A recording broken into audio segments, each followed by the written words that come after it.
Hi, I'm Mark Monchek. I am the Chief Opportunity Officer of the Opportunity Lab, and we are a strategy and leadership development firm here housed at the Center for Social Innovation in New York. And our mission is to empower conscious leaders to build great companies that make a difference in the world. The job of a Chief Opportunity Officer is actually to teach people that opportunity exists everywhere. And so really to shift the thinking from things are good or bad to thinking things are an opportunity, whatever happens. Okay? So I came to this idea in 2008. I literally watched here in New York City the economy crash.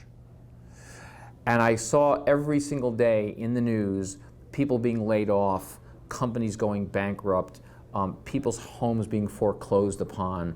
It was the worst economic crisis in the history of the United States since the Great Depression. And at the same time, it was a shift, a tectonic shift in the way capitalism operates. Because what I was also seeing was companies that did not see the economy as bad or good, but yet an opportunity to serve their customers better, to get more loyalty, more engagement from their employees, from contribute more to their communities, to care more about the environment, were companies, many of them were growing and getting stronger.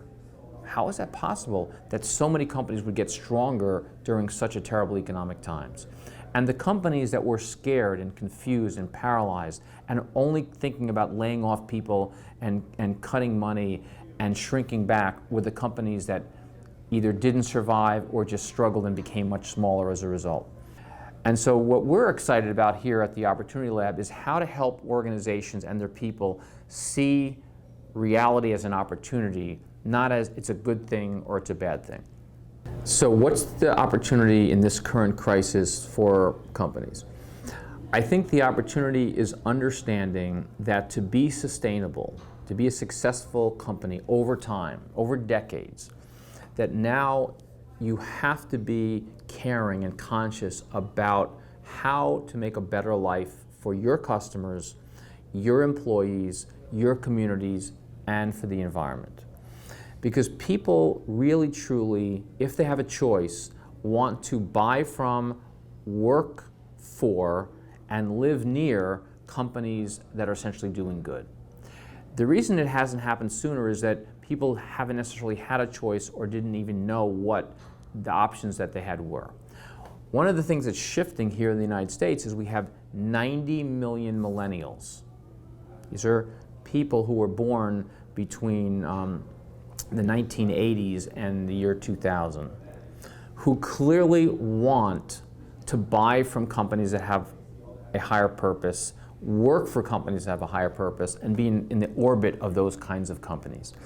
So you're starting to see corporations that never ever saw themselves as having anything close to a social purpose having to shift because millennials don't want to have anything to do with them anymore. How do you define a conscious leader?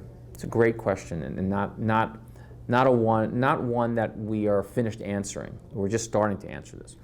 So the way I define consciousness is an awareness of the interconnectedness of the different aspects of life. So if I'm a conscious leader, I understand that I have a responsibility for the resources that I have access to. It's becoming aware of my responsibility as a leader to be able to do the best that I can to provide a contribution to the people that I am responsible for, whether it be our employees or our customers or the people who live in the community where my business is situated and so forth. And that I have a responsibility to grow as a person so I can be better at doing all of that. How do you help leaders move from fear to a higher purpose and a higher way of being in the organization when they're so bombarded with scarcity and fear and confusion of everything that's happening. The way that we do it is we ask them, what do you want to leave this earth with? What is your legacy? What do you want to have said about you? We actually go through a process we call the power of purpose. And in that process we say, what do you want your eulogy to be? So when your body is passed on and people are remembering you, what would they have written about you?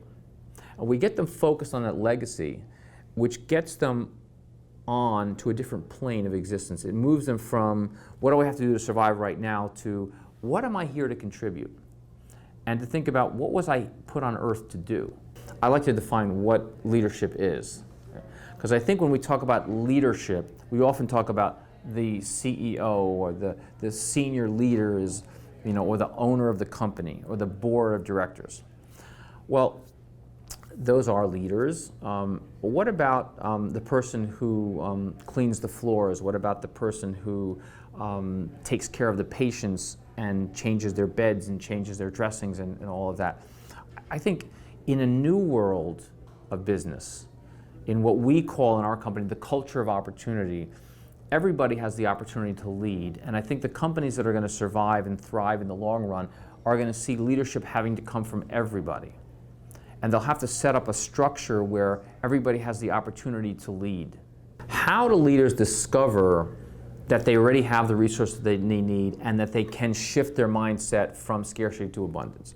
Well, we do it in a really hands-on, very practical way, right? Not theoretical, but practical. And seeing is believing. So we have a tool called the resource map. And we map the resources of a company to show it as an ecosystem. We map people, organizations that you're affiliated with, markets you do business in, sources of capital, knowledge, and communication.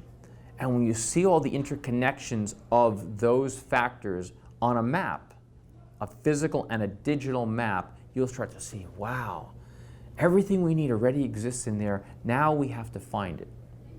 So the typical company is going to say, I don't have enough customers. Scarcity thinking. How do I get more customers? I got to hire a marketing firm. I got to do advertising. So I don't know if I can afford that. The fear starts coming in. So somewhere out there, there's some customers that want to do business with us. The abundant thinking, using the resource map ecosystem model, says every customer I need already exists only 3 degrees of separation from me and my company. What can I contribute to them? How can I invite them? How do I connect to them to make them see what we have something to offer to them? So they're no longer the enemy, they're no longer the adversary, they're no longer this faceless thing. We want to see how we can connect to, how can we contribute to them. If you grasp that idea, you realize everything you need already exists in your ecosystem.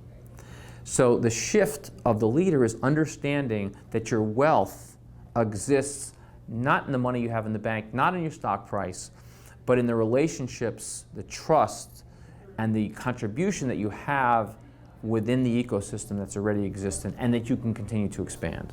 How do you define success in this new culture of opportunity, this new world of business? What is the success DNA? The reason we call it success DNA is we believe every organization has in its genetic being, in its makeup, in its core, something that is uniquely powerful, that is uniquely successful, that actually works.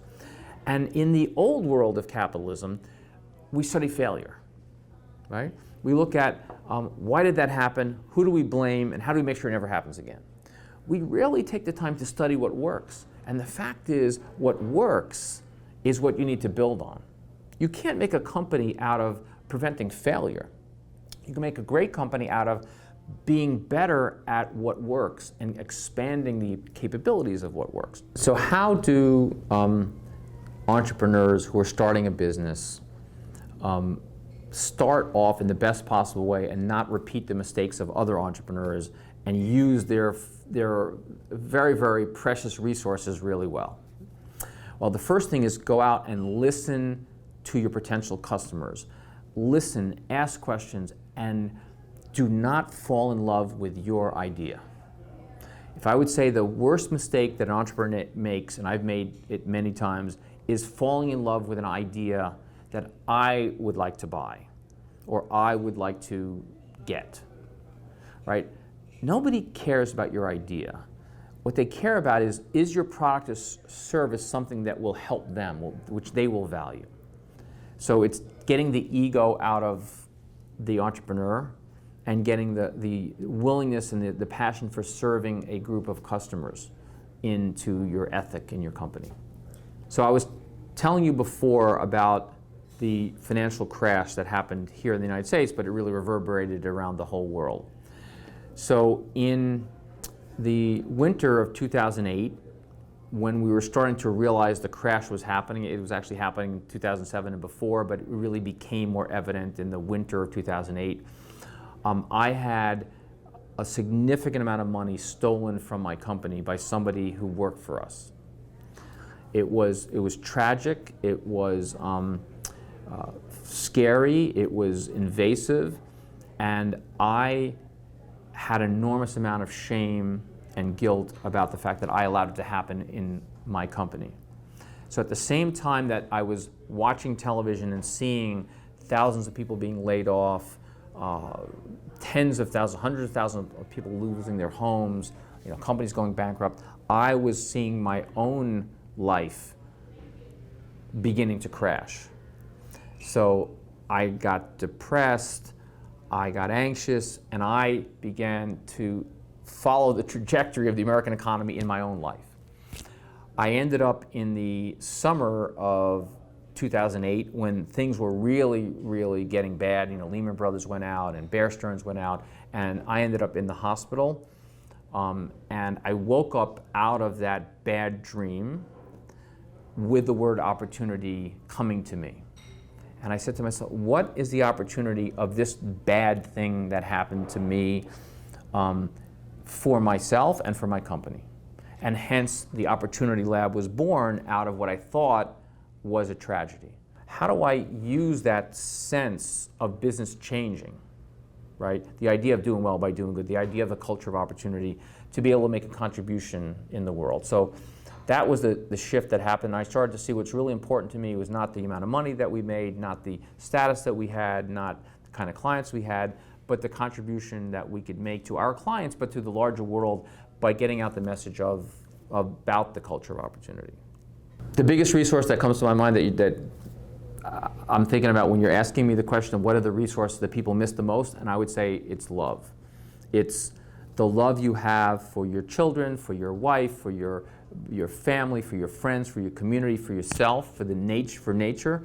I think people are scared to tap into love because we're in such a consumer economy where things are all about what did you buy, what do you own, how much money do you have, and the whole idea of that everybody is born with and to express a deeper love sometimes gets lost.